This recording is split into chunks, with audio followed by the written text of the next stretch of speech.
സ്നേഹത്തോടെ അല്ലെങ്കിൽ വാത്സല്യത്തോടെ, അതുമല്ലെങ്കിൽ കളിയാക്കിക്കൊണ്ട് എൻ്റെ വീട്ടുകാരെന്നെ വിളിച്ചു കണ്ണാ എന്ന്.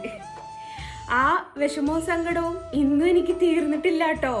ഒരുപാട് കരഞ്ഞു, ഒരുപാട് വിഷമിച്ചു. അതിനനുസരിച്ച് വീണ്ടും വീണ്ടും എൻ്റെ വീട്ടുകാരും എൻ്റെ നാട്ടുകാരും എൻ്റെ കൂട്ടുകാരും നീട്ടി വിളിച്ചു കണ്ണാ എന്ന്. ഏകദേശം ഒരു 7 വയസ്സുള്ള സമയത്താണ് എന്നെ കണ്ണാ എന്ന് വിളിക്കൽ തുടങ്ങിയത്. 10 വർഷത്തോളം ഈ വിളിപ്പേരിന്മേൽ ഞാൻ കരഞ്ഞു കേട്ടോ. കാരണം എന്താ വെച്ചാൽ കണ്ണനെ ഞാൻ കണ്ടിട്ടില്ല, കണ്ണൻ എന്താണെന്ന് അറിയില്ല. ഞാനൊരു മുസ്ലിം ഓർത്തഡോക്സ് ഫാമിലിയിൽ ജനിച്ചു വളർന്ന ഒരാളാണ്. അങ്ങനെയാണ് വിവാഹശേഷം ഭർത്താവിൻ്റെ ഒരു സുഹൃത്തിൻ്റെ വീട്ടിൽ വെച്ചിട്ട് ഈ കണ്ണനെ ഞാനൊന്ന് കാണുന്നത്. അന്ന് ഞാൻ ചിന്തിച്ചു, ഇത്രയും ഒരു കുഞ്ഞു വാവനെ വെച്ചിട്ടാണോ ഇത്രയും നാൾ എന്നെ കളിയാക്കിയത്? അതിനു വേണ്ടിയിട്ടാണോ ഞാൻ കരഞ്ഞത് എന്ന് ഒരു നിമിഷം അയ്യയ്യേ എന്ന് ഞാൻ ചിന്തിച്ചു കേട്ടോ. പിന്നീട് എവിടെ കണ്ണനെ കണ്ടാലും ഞാൻ നോക്കാൻ തുടങ്ങി.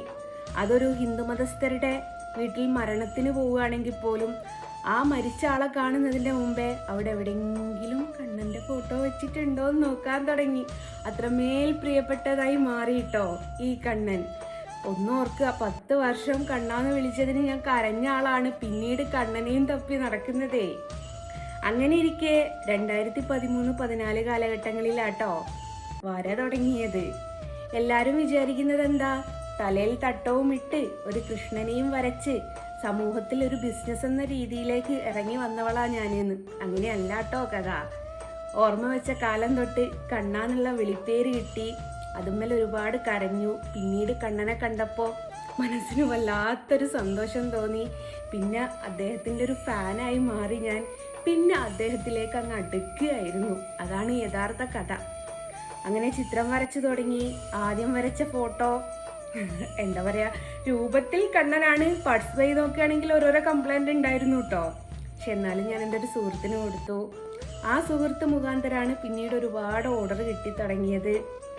ഇപ്പോഴും അവർ പറയുന്നൊരു കാര്യമുണ്ട്, സത്യമാണോ കള്ളത്തരമാണോ എന്നുള്ളത് എനിക്കറിയില്ല കേട്ടോ. കണ്ണൻ ചെന്ന് കയറുന്ന വീട്ടിലൊക്കെ അവരവരുടെ ആഗ്രഹങ്ങൾ സാധിക്കപ്പെടുന്നു എന്ന് പറയുന്നത് കേട്ടു കേട്ടോ. എത്രത്തോളം സത്യമാണെന്നുള്ളത് എനിക്കറിയില്ല. പക്ഷെ എൻ്റെ ഒരു അനുഭവം ഞാൻ പറയട്ടെ. എൻ്റെ മാതാപിതാക്കൾക്ക് വീട് വെച്ച് കൊടുക്കണമെന്നുള്ള എൻ്റെ വലിയൊരു ആഗ്രഹം ഉണ്ടായിരുന്നു. എൻ്റെ കണ്ണൻ സാധിപ്പിച്ചു തന്നു.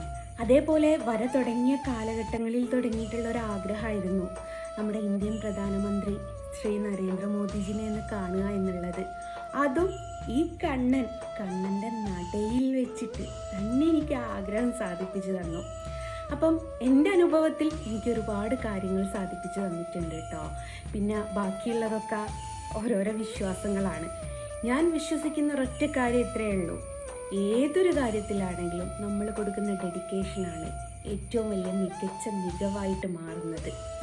അപ്പം ഇങ്ങനെയാണ് ഞാൻ ചിത്രവര രംഗത്തേക്ക് വന്നത്. അപ്പോൾ പല കഥകളും നിങ്ങൾ കേട്ടിട്ടുണ്ടാവും, അതൊക്കെ തെറ്റാണ്. അതേപോലെ നിങ്ങൾക്ക് ആർക്കെങ്കിലും ഇതേപോലെയുള്ള ഫോട്ടോ വേണമെങ്കിൽ ഈ സ്ക്രീനിൽ കൊടുത്തിരിക്കുന്ന നമ്പറിലൊന്ന് എന്നെ കോണ്ടാക്ട് ചെയ്താൽ മതി. അപ്പോൾ ഹരേ കൃഷ്ണ, സർവം കൃഷ്ണാർപ്പണമസ്തു.